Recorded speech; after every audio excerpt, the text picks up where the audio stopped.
Whoa, video showing this wall now. Whoa. I love A24. It's pretty.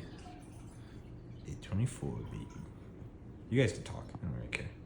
A24 is an American independent entertainment company that specializes in film and television production, as well as film distribution, based in Manhattan, New York City. It was founded as A24 Films by Daniel Katz, David Fenkel, and John Hodges in 2012. A24, originally a small independent movie distributor, has quickly transformed into one of the most respected and successful names in cinema production. The company is behind the instant fan favorites like Uncut Gems, Ladybirds, The Lighthouse, and Everything Everywhere All at Once. And obviously, as you've seen my YouTube Shorts series of A24 month, quite a bit more. There is so much to talk about and appreciate when it comes to A24, but we don't have the time for that here. Instead, I wanted to just kind of give you an overview of A24 month. Yes, A24 month. If you don't know what that is, I've been making a YouTube Shorts series and also on TikTok. If you didn't know, I have a TikTok. A YouTube series where I watch 24 A24 movies in the month of April. A24, haha. These movies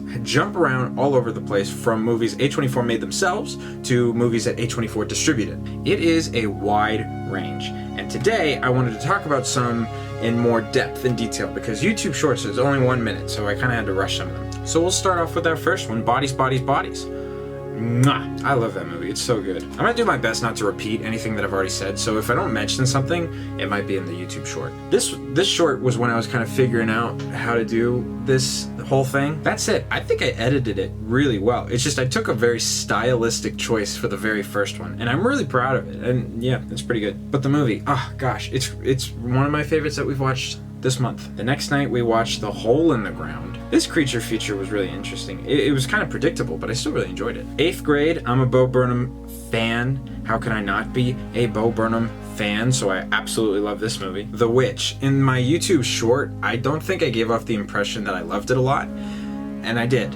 The reason why I don't think I gave off that impression is because, fun fact, every time I made those YouTube shorts, I most likely filmed it immediately after. If you didn't see Sun, it was most likely filmed immediately after we just watched it. So I'm still like formulating thoughts as the YouTube short is being filmed. It's a quick schedule, so I kind of had to keep them up. But I feel like this is what's nice about this video, is I can feel like I can kind of come back and be like, well, actually, hold on. And when it comes to The Witch, I really did enjoy it. I just think I was like, ooh, it's not my taste, blah, blah, blah. That's not what I meant. I meant, while I wouldn't usually pick this as one of my favorites, it is. It's great. Swiss Army Man. Magnifique. The Green Knight. There is a dreaded scene that me and the roommates had joked about, and it is him and Alicia Vikander in a bedroom, and there's an old woman in the corner. That is all I'm going to say. Actually, I'm also going to say this. Yuck. But it was great. It grew on me over time, and I really like the Green Knight character. That's really cool. On the Rocks, just a lovely time. The Lighthouse, just a spooky time. Uncut Gems, just a stressful time. No, I'm joking. There you go. Okay, like something like this.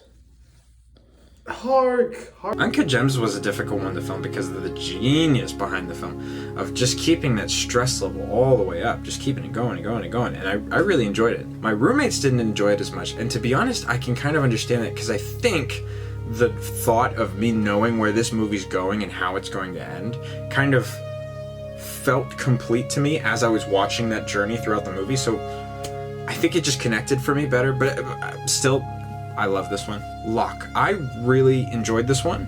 I was not expecting what it was, because it was listed under like detective movies or something like that, so I was expecting there to be like a crime or a mystery or something like that, but that's not what we got, and I still really enjoyed it. It felt like a play. Like, I honestly could see Locke as like a one-man stage play in like a closet, and there's like 5 people in the audience, something like that. Testing. 1, 2, 3. Yeah. You. In hell. Damn it. God. Tonight, we watched crap. It's literally when I start. Funny Pages. Kind of let down by this one, but it's just really my own personal opinion. The style and the fun and the interest of the story was really good, but it felt like characters started just being mean out of nowhere in the second half of the movie, And then characters were mean towards those people, reasonably so. But then characters were just... It just felt kind of mean at the end. I will say we're getting to the halfway point of A24 month. And I realized at this point, and I kind of knew this at the beginning, but I also realize now how important it was to be watching movies that we wanted to watch. So really just random ones kind of popped up. Some of the heavy hitters, some of the ones that we've just been like, I think this one would be good. But another thing is that a lot of A24 movies are really dramatic and really like heart-wrenching. So we had to be very selective with this as not to get worn out and just bored, because we were just being emotionally shredded every movie. A movie that isn't emotionally shredding but very intriguing is End of the Tour. I feel like this one a lot of people haven't heard of. I definitely recommend it. It's very good. Under the Silver Lake. Wow, this one also grew on me. It's so smart. I wasn't expecting it to be so smart, just because I was expecting like a straightforward detective noir thing. And then we watched the movie and we were realizing that it's kind of like the opposite of noir, because it's like in LA and it's always during daytime and there's lots of bright lights instead of dark shadows. And I thought it was going to be more about how conspiracy theorists make everything overdramatic and turn situations into not good thing. I don't even know, but because that theory was cut short when I started to realize, oh, this stuff is real. And the metaphors that are like woven in to the material and the performances, goodness. I have a video that I'd recommend. I think I'm popping it up here. I think it would be easier just to put a link, Zach. Just to the link. It kind of explains a lot, and it just kind of points out some of the brilliance of the movie. So if you want to watch that movie, watch it and then watch the video, because it's a really good pairing. Lady Bird. Greta Gerwig's one of the best directors of recent. I love Little Women. Mid-90s is a Jonah Hill movie that I'm so happy that I finally got to see. It was so good. But Was Afraid was the one that was in theaters that we watched, and that one also grew on me over time. I'm not a fan of surrealists because it's just kind of like, oh, the horse is actually a unicorn, and that represents his feelings. I don't know. Surreal has never been my cup of tea. However, Beau is Afraid was my cup of Jägermeister. Is that alcohol? I don't know. It's just Joaquin Phoenix kicks some butt, and you kind of you could follow it pretty clearly, even though it's so surreal. And I think that's what I like. This man ordered a pizza for Beau is Afraid. I never asked you guys your opinions on the movie. What did you guys think? I don't know what to feel. What did you think, Aaron? I think A ghost story. Quiet, simple, slow, effective. Enemy. I said it in my YouTube short. This one is still, like, I get it. It's like a dream, and it's like about power and like how, not my favorite, unfortunately. I wish it was, but I wish I liked it at least. It's just, it didn't catch me, and I don't know, I'm not going to force myself to like this. I'm not going to lie to you guys and act like, oh, I love this movie because people who are film prestige love this movie. It's like, no, I'm not going to lie and just say that I like it. It's a very great movie for some people, but for me, it didn't work, and that's fine. The Lobster. Ooh, oh, I wanted to mention the blinded by love part at the end. I didn't realize that that's what was like literally happening. That's so smart. Also, I kept saying that it was funny in my YouTube short. It's also very somber and very dramatic. It's so good. And it's very weird. Like, I love the weird little cheeky humor that they have throughout. But it's also dramatic. See, I keep calling it like a comedy, but it's also, it's very good. Ex Machina. That's all. Green Room. This is a very particular thing, but I think it's just because I write.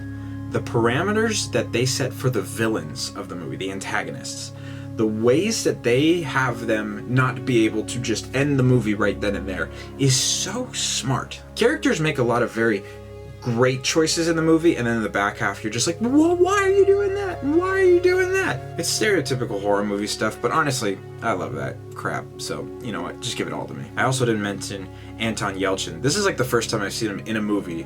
Other than Pirates, that animated stop motion one, I love that one. It's really sad to see how and when he passed. It's so sad. He's so good in the movie, which is why, like, finishing that movie, I was like, oh, I wish we got to see more. It's unfortunate what happened. Rest in peace. Okay, last three. John Mulaney and the Sack Lunch Bunch. Heck yeah. It was a funny variety show. Nothing more to say. Beef! I mentioned it in my short. I don't want to say too much about this one, just because it's so new. just go watch it. It's really, really good. The performances. Oh, Steven Yeun in the church. That's some good stuff. It feels very A24. It feels very Netflix. It feels very good. That's all I gotta say. And then the last one. I don't want to say what 24 is, because that one is a heavy hitter. I highly doubt anyone's gonna be able to guess this. And I very well suspect that most people are gonna be like, that's an A24 movie? Okay. I just think it's gonna be a fun watch. I watched it years ago, and I'm ready to watch it again. I'm ready to relive the experience. A24 month has been a blast. I really am happy that I did it. And I also am very happy that I completed it. I didn't just do like, oh, it's just A23 this month. Will I do A24 month next year? Probably not. Maybe? I don't know. I'd love to do this again at some point though, but I just wanted to take this time and this month to appreciate a movie studio that has been knocking it out of the park lately. We didn't do any of the heavy hitters that you might suspect, like Hereditary or Everything Everywhere or Marcel the Shell. The reason for that is just because we've either seen them too recently or we just didn't get around to them. We just weren't feeling them. We wanted this to feel natural, which is why we have such a wide variety of choices. If you ever want to do A24 month, please do. It's fun, especially with friends. All in all, I've enjoyed this month. Thank you so much for watching this video, and thank you so much for watching the A24 shorts if you have been all throughout. As always, thank you for watching, and I'll see. I don't know why I'm being so over dramatic. Thank you for watching, and I'll see you next video. For the first time in a while, I don't know what that next time is, except for the A24 short that's coming out tomorrow. We're watching it in April, but that short will come out May 1st, and you're not going to want to miss it. So thank you so much for watching, and I'll see you next time.